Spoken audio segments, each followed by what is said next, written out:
The air in the master bedroom of the Adeleke mansion was heavy, thick with the scent of expensive lilies and the sterile tang of antiseptic. Outside, the city of Lagos hummed with its usual chaotic energy, sirens blaring, vendors shouting, and the distant roar of the Atlantic. But inside, time seemed to have slowed to a painful crawl. Tunde sat by the edge of the oversized mahogany bed, clutching his wife's hand. Her fingers, once nimble and full of life, were now thin and fragile like dried parchment. Nneka had been the vibrance of his life for 12 years. She was a high-flying corporate lawyer who could command a courtroom with a single look. But now, cancer had reduced her to a whisper of her former self. "Tunde," she murmured, her voice barely audible over the soft hum of the air conditioner. "I'm here, my love," Tunde replied, leaning in. He felt a familiar sting in his eyes. He had promised himself he wouldn't cry today. He needed to be her strength. "The house, it will be so empty," Nneka said, her eyes drifting to the window. "And you don't know how to take care of yourself. You forget to eat when you're working on your architectural designs. You forget where your ties are. You need someone who knows this house, someone who knows us." Tunde shook his head. "Don't talk like that. You're going to get better. The doctors said—" "The doctors are being kind, Tunde. We both know the truth." She turned her head back to him, a sudden spark of urgency in her gaze. "I have a wish, a dying wish, and you must promise me, by the love we have shared, that you will honor it." Tunde felt a chill that had nothing to do with the AC. "Anything, Nneka.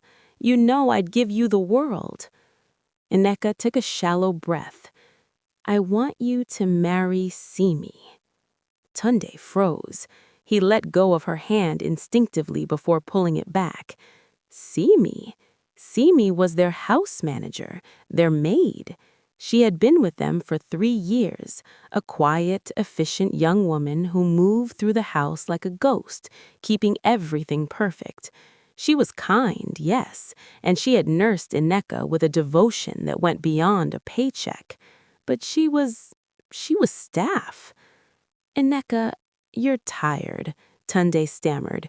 "You aren't thinking clearly. Simi is a wonderful girl, but she's the only one I trust," Nneka interrupted, her voice gaining a momentary ghostly strength. "She knows how I like the curtains drawn. She knows your favorite spices. She has a heart of gold, Tunde. I have watched her. She looks at you with respect, and she cares for this home as if it were her own. Promise me. If you marry a stranger or a socialite looking for your wealth, my spirit will not rest. Promise me you will make Simi your wife." Tunde looked around the room. It was filled with the trappings of their success, the Italian furniture, the gold-leafed frames, the designer rugs. It all felt hollow. If this was what Nneka needed to find peace in her final days, how could he refuse? He didn't love Simi, not like that, but his love for Nneka outweighed his confusion. "I promise," he whispered, the words feeling like lead in his mouth. Nneka closed her eyes, a small, peaceful smile playing on her lips. "Thank you. There is so much you don't know, Tunde, so much beauty and simplicity." He stayed there for hours, watching her chest rise and fall. He didn't see the door creak open slightly. He didn't see Simi standing in the hallway, her hand over her mouth, her eyes wide with a mixture of terror and something else, something deep and unreadable. Simi had heard everything. She retreated into the shadows of the kitchen, her heart hammering against her ribs. She looked at her reflection in the stainless steel refrigerator.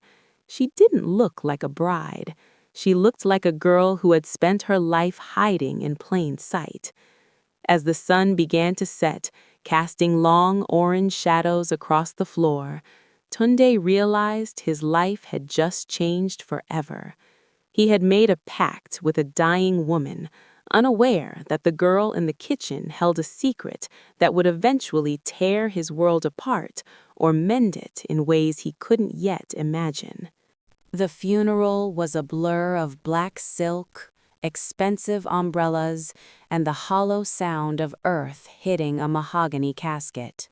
Nneka was laid to rest on a Tuesday, a day when the Lagos sky was uncharacteristically gray, as if the city itself were holding its breath. Tunde stood at the graveside, his face a mask of stone. He felt the eyes of the elite, the lawyers, the developers, the socialites, burning into his back. They whispered about his grief, but none of them knew about the weight of the promise he carried in his chest. Simi stood several paces behind the family, dressed in a simple black dress that Nneka had gifted her a year prior. She kept her head bowed, her hands clasped tightly in front of her. While others wailed loudly to show their status, Simi's grief was silent and surgical. She felt a profound loss, but also a terrifying sense of vertigo.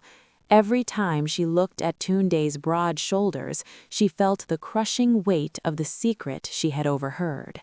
When the crowds eventually dispersed and the last of the condolences were offered at the mansion, a suffocating silence settled over the Adeleke home. The house, once filled with Nneka's sharp wit and the clicking of her heels, felt like a museum. A week passed in a ghostly routine. Tunde stayed in his study, drowning himself in architectural blueprints that he didn't actually read. He barely ate. Simi, true to her nature, continued to work. She polished the silver, steamed his shirts, and prepared the light, peppery soups that Nneka had mentioned. One evening, Tunde emerged from his study, his hair disheveled and his shirt unbuttoned at the collar. He wandered into the kitchen, finding Simi organizing the pantry.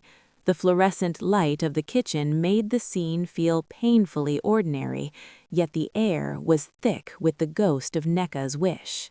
"Simi," Tunde said, his voice husky from days of disuse. She jumped slightly, dropping a tin of cocoa. "Oh, Mr. Tunde, you startled me. I'll fix you a plate right away." "Stop," he said, not unkindly. He sat at the marble kitchen island. "Please, sit down for a moment." Simi hesitated, wiping her hands on her apron. It was against the unspoken rules of the house for her to sit in his presence, especially in the inner parts of the home, but she obeyed. She sat on the high stool, looking like a bird ready to take flight. "You were with her at the end, more than anyone," Tunde began, staring at his hands.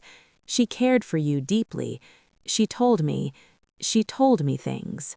Simi's heart did a slow, heavy roll in her chest. "Madam was a good woman, sir. She treated me like a person, not like a servant. I would have done anything for her." Tunde looked up, his eyes searching hers. He saw no greed there, but a mirrored exhaustion. "She made me promise something, Simi. She made me promise to marry you." The silence that followed was so intense it felt like a physical pressure. Simi didn't act surprised. She couldn't. Instead, she looked down at her lap. "I heard, sir. I was at the door that afternoon. I didn't mean to eavesdrop, but I heard." Tunde exhaled, a long, shaky breath. "Then you know how difficult this is. I loved my wife. I still love her. And you are young. You have a whole life ahead of you. This isn't a fairy tale, Simi. This is a dying woman's desperate attempt to keep her home together." "I know I am not your choice, sir," Simi said softly.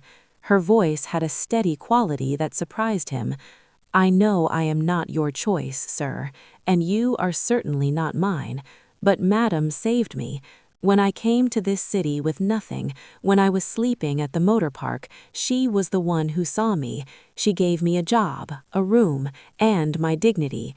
If she thought this was the right thing, who am I to say no?" Tunde was taken aback. He had expected her to be either overjoyed at the prospect of wealth or terrified of the obligation. He hadn't expected this quiet, stoic loyalty. "I won't force you," Tunde said, standing up. "I have the money to take care of you regardless of whether we marry. I can send you to school, give you a house of your own." Simi looked him directly in the eyes for the first time. "It wasn't about the money for her, Mr. Tunde. She was afraid for you, and she was afraid for the secrets this house keeps. If we don't do this, we both break a vow to a woman who is no longer here to defend herself." Tunde felt a shiver. There was a conviction in Simi's voice that felt older than her years. He looked around the kitchen, then back at the girl who had been his maid for 3 years. He didn't know her last name, he didn't know where she was born, but he knew that his wife, the smartest person he had ever met, had chosen her. "We will wait until the 40 days of mourning are over. Then we will go to the registry. No party, no celebration, just a signature.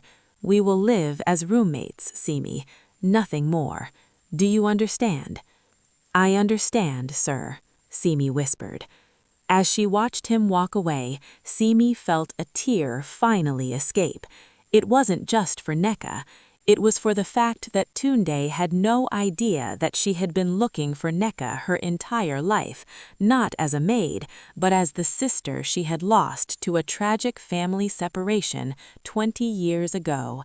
Nneka had known, Nneka had found her, and this marriage wasn't just a wish, it was a desperate attempt to put a broken family back together without the world ever finding out the truth of their humble origins. The news of Tunde's intention to marry Simi did not stay within the marble walls of the Adeleke mansion for long. In Lagos, secrets have wings, and the gossip of the elite travels faster than the morning tide. By the time the 40 days of mourning had passed, Tunde's phone was vibrating incessantly with calls from aunts, cousins, and business associates. The most formidable of these voices belonged to his mother, Chief Mrs. Victoria Adeleke. She arrived at the house on a scorching Thursday afternoon, her driver trailing behind her with several designer shopping bags, though her visit was anything but a social call. She swept into the living room like a whirlwind, her gold jewelry clinking with every sharp movement.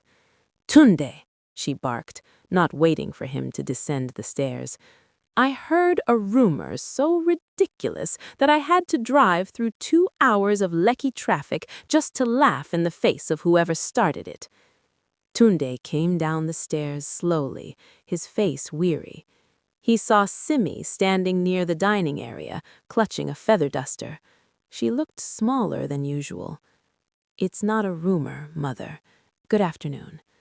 Victoria stopped in her tracks, her eyes darting from her son to Simi, who quickly looked down at the floor. "You cannot be serious.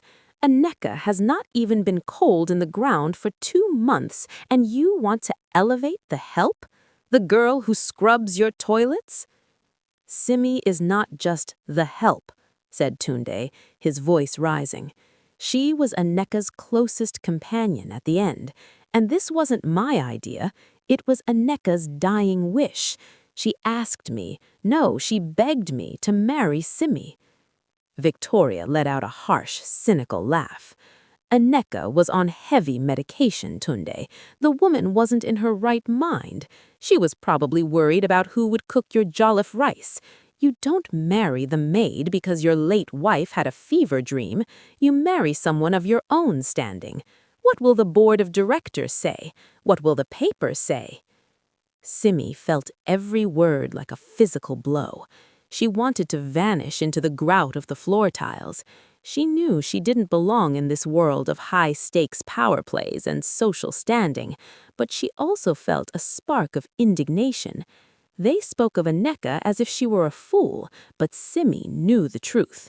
Nneka had been the sharpest woman in any room, and her decision had been calculated with surgical precision. "I don't care about the board, and I certainly don't care about the papers," snapped Tunde. He walked over to Simi and, in a gesture that surprised both women, placed a firm hand on her shoulder. It was the first time he had intentionally touched her since the funeral. "The decision is made. The registry appointment is set for next week." Victoria's face turned a shade of deep purple. She turned her gaze to Simi, her eyes narrowing into slits. "And you, girl, you are very quiet. You must think you've hit the jackpot, haven't you? From the village to a mansion in one easy step. Do you think you can sit at our table? Do you think you can bear the Adeleke name?" Simi lifted her chin. Her heart was racing, but her voice was clear. "My name is Simisola Williams, sir. My people are gone. I am all that is left." It wasn't a total lie, but it was the biggest secret she had ever kept. As she worked, she pictured the faded photograph hidden in the lining of her suitcase, a faded picture of two little girls in matching yellow dresses, taken before the fire, before the foster homes, and before Nneka had found her and brought her home under the guise of employment. Tunde watched her, a strange feeling stirring in his chest. He wasn't sure if it was guilt or the beginning of a curiosity that would eventually lead him to a truth he wasn't prepared to handle. The wedding was as cold and functional as a business merger. There were no flowers, no rhythmic drumming of talking drums, and no scent of celebratory jollof rice wafting through the air. Instead, there was the hum of a commercial air conditioner in a government registry office and the scratch of a ballpoint pen on official documents. Tunde wore a charcoal suit, looking more like he was attending a board meeting than his second wedding. Simi wore a simple, cream-colored knee-length dress she had bought from a boutique on the mainland. She looked elegant, but her eyes remained fixed on the floor. When the registrar told Tunde he could kiss his bride, he merely leaned in and pressed a dry, brief kiss to her forehead. "Congratulations," the registrar said with a forced smile, sensing the funereal atmosphere. "Mr. and Mrs. Adeleke." The drive back to the mansion was silent.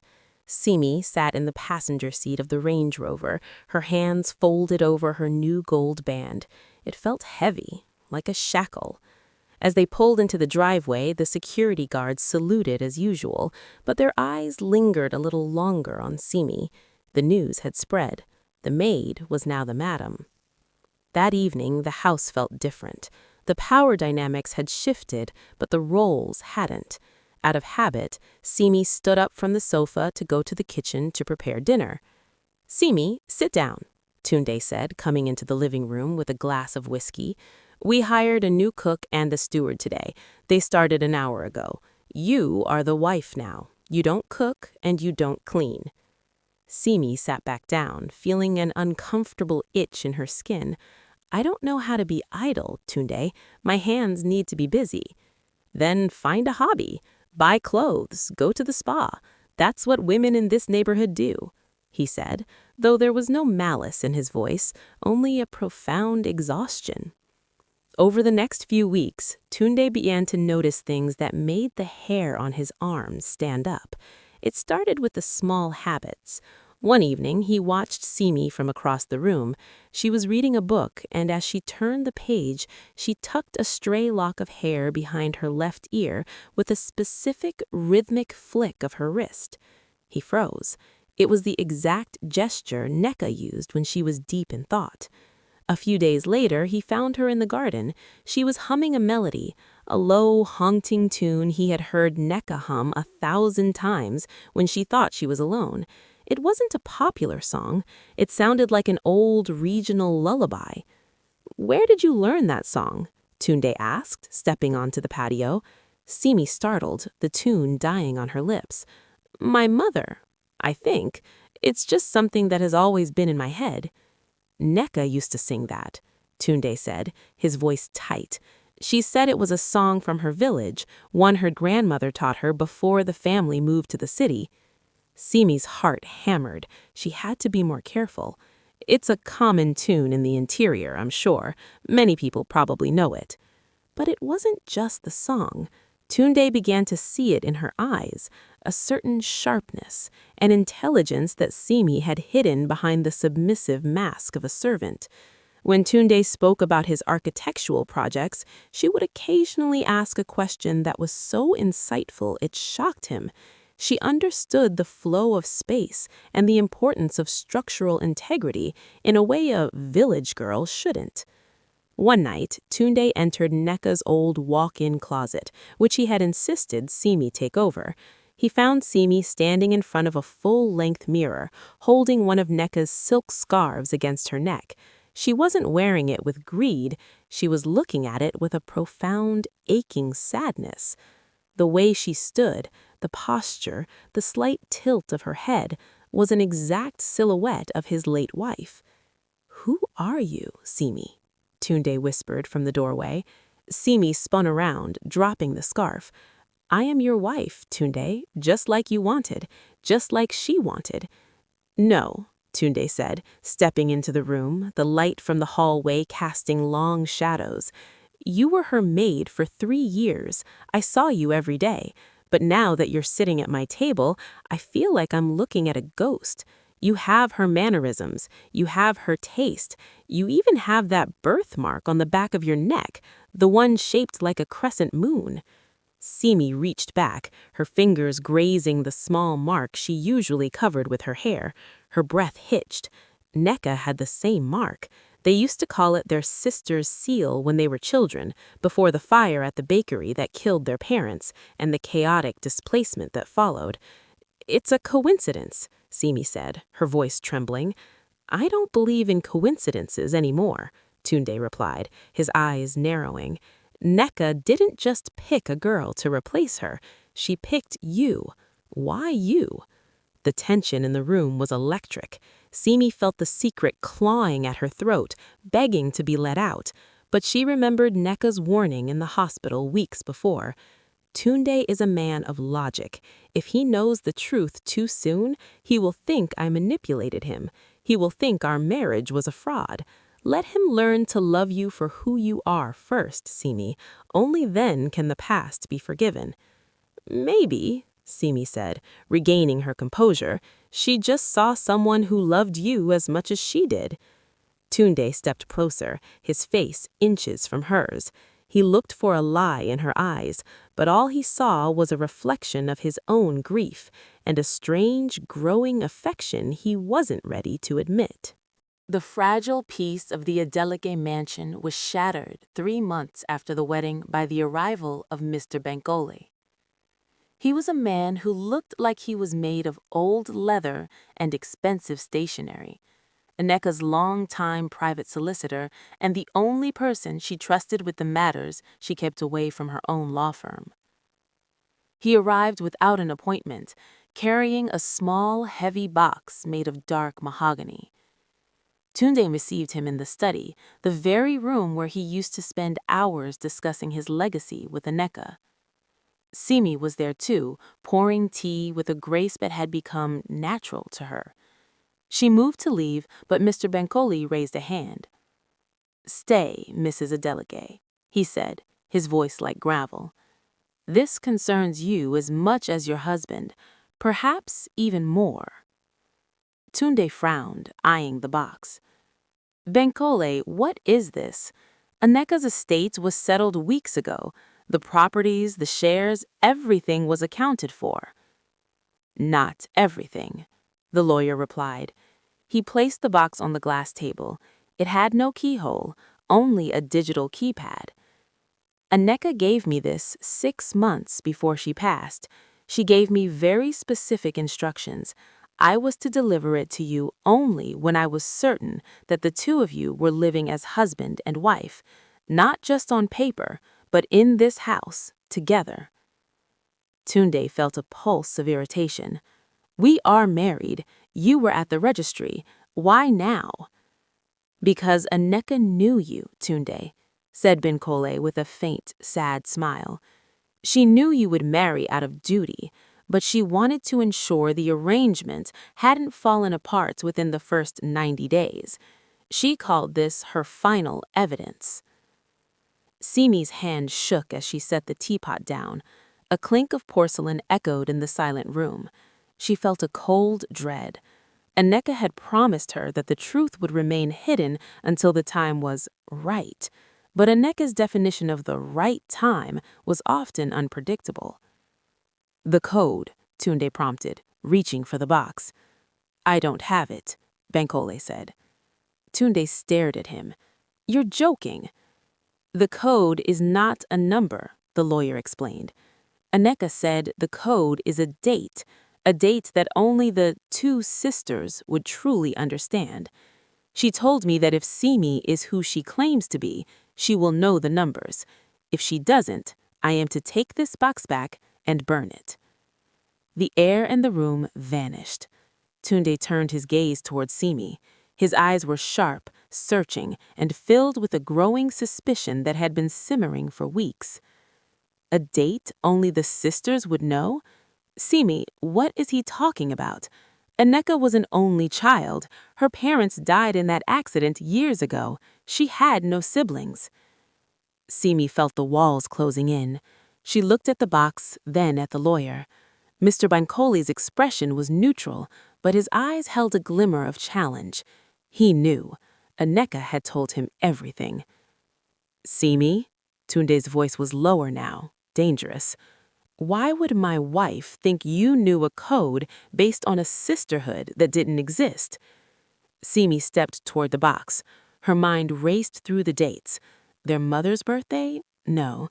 The date of the fire? Too painful. She closed her eyes and thought back to the small apartment they lived in before the world ended. She remembered a humid afternoon, a small cake with 2 candles, and Nneka, then called Amaka, whispering a promise to her. June 14th, Simi whispered. What? Tunde asked. 0614, Simi said, her voice gaining strength.